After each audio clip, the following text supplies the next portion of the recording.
সকলো ব্ৰত আৰু পৰ্বতেই বিনায়কৰ কথা শুনোৱা হয়। গণেশ সকলো দেৱতাৰ ভিতৰতেই প্ৰথম পূজ্য মনা যায়। সেইকাৰণে পৰ্বৰ দিনাখন ব্ৰত কথাৰ লগতে বিনায়ক প্ৰভুৰ কাহিনীও শুনিলে ব্ৰতৰ পুৰা ফল পোৱা যায়। সেয়ে আজি আমি বিনায়কৰ কাহিনী ক'ম আৰু আৰম্ভ কৰোঁ আহক।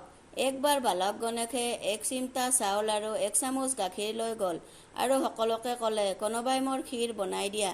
তেতিয়া এজনী বুঢ়ী আইতাই ক'লে, মই বনাই দিম আহা, আৰু আইতাই সৰু বাচন এটাত বহাব খুজিছিল।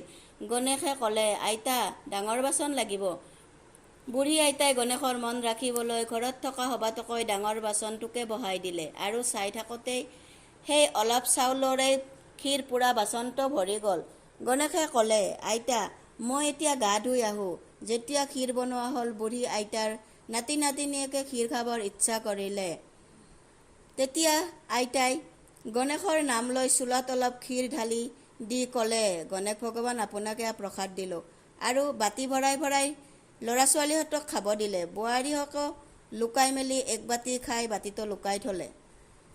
আৰু তেতিয়ালৈকে গণেশ আহি পোৱা নাছিল। বুঢ়ী আইতাৰো ইফালে ভোক লাগিছিল। গণেশ মহাৰাজ, এই আপোনাৰ প্ৰসাদ ল'লো বুলি কৈ বেৰৰ পিছফালে বহি তেওঁক খাবলৈ ধৰিলে। তেনে সময়তে গণেশ আহি উপস্থিত হ'ল। বুঢ়ীয়ে ক'লে, আহা গণেশ, ক্ষীৰ খোৱা, মইতো আপোনাক বাট চাই চাই খাব ল'লোঁ।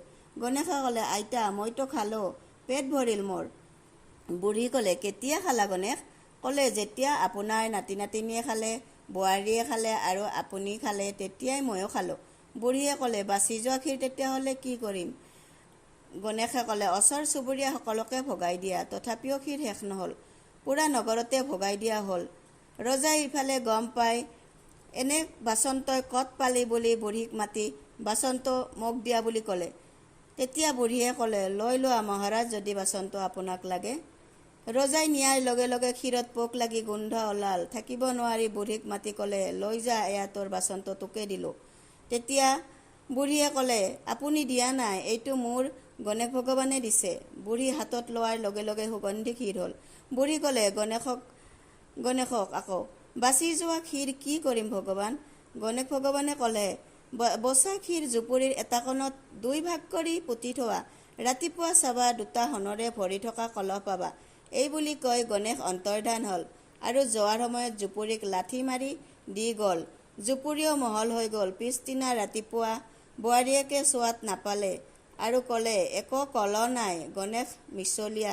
বুঢ়ী ক'লে, মই চাং দিয়া।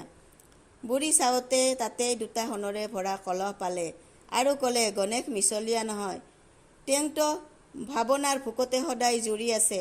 হে গণেশ ভগৱান, আপুনি যেনেকৈ বুঢ়ীক দিছে তেনেকৈ সকলোকে যাতে দিয়ে। সেয়ে সকলোৱে কোৱা, গণেশ মহাৰাজৰ জয় জয়।